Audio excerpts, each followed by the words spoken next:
Eno y'emboozi ya mwana muwala Namale gwe nkwolese mu kifaananyi wakati ng'aweesa omwana we namusisinkanye mu bitundu by'e Masaka mu musana ppereketya, wabula ng'embeera gy'alimu kyeragiddewo nti tewoomya Nnakabululu. Wano nasikirizibwa okukyamatuwa y'emu, kyokka teyasoose kuba mulambulukufu bulungi gye ndi.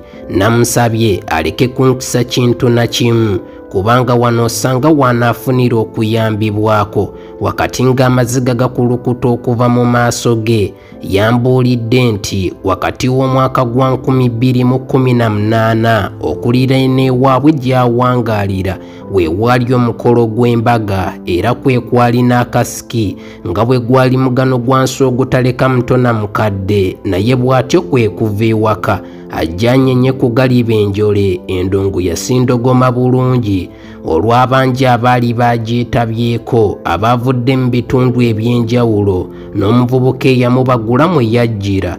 Ono nti yamusanga yeezinira bibye era namusaba bazine babiri. Namale yantegeezezza nti teyasooka kukkiriza kino, wabula olw'obukujjukujju bw'omuvubuka okukkakkana ng'amubagudde ne ku mukolo, era n'abaako akafo akakusifu gy'amwolekeza.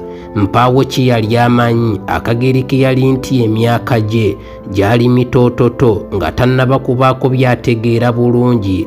Omuvubuka n'agukozesa ng'omukisa obulamu bw'omwana ono okubulinnyamu eggere. Ebyalo bye yabitabaala era gye byakkira ng'amutisse n'ettu lyamugema. Namale ky'ataasooka kutegeererawo ekyo kyeraga nga zzeeyo ewaabwe nga kumpi wayise n'omwezi nga mulamba. Bakadde be naddala maama we yalaba embeera za muwala we zitandise okukyukamu, kwe kumuyita n'abaako by'amubuuza. Yasooka kumukisa, kyokka olw'obukambwe bwa nnyina ono yamala n'atengulwa n'amubuulira amazima. Olwo omukadde n'akimanya nti kati bivudde embwa weeyotera ne bidda gonja waakalira.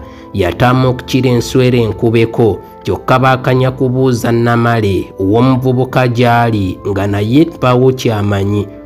Embeera yatandika okumubijjira kubanga bakadde be tebalowooza ku kya lubuto ku luggyamu, baamuleka n'alukuza okutuusa omwana lwe yamuzadde. Ono abonaabona naye mu kiseera nga tamanyi na kitaawe gy'ali, kubanga n'awaka mpaawo ky'anaabagamba kubanga nabo embeera eno teyabayisa si bulungi.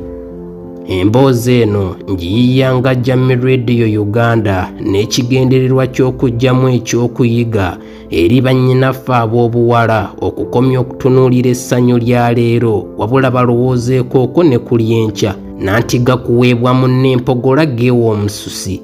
Mbadde Jammeh Radio Uganda, tuddiŋŋane mu mboozi eddako.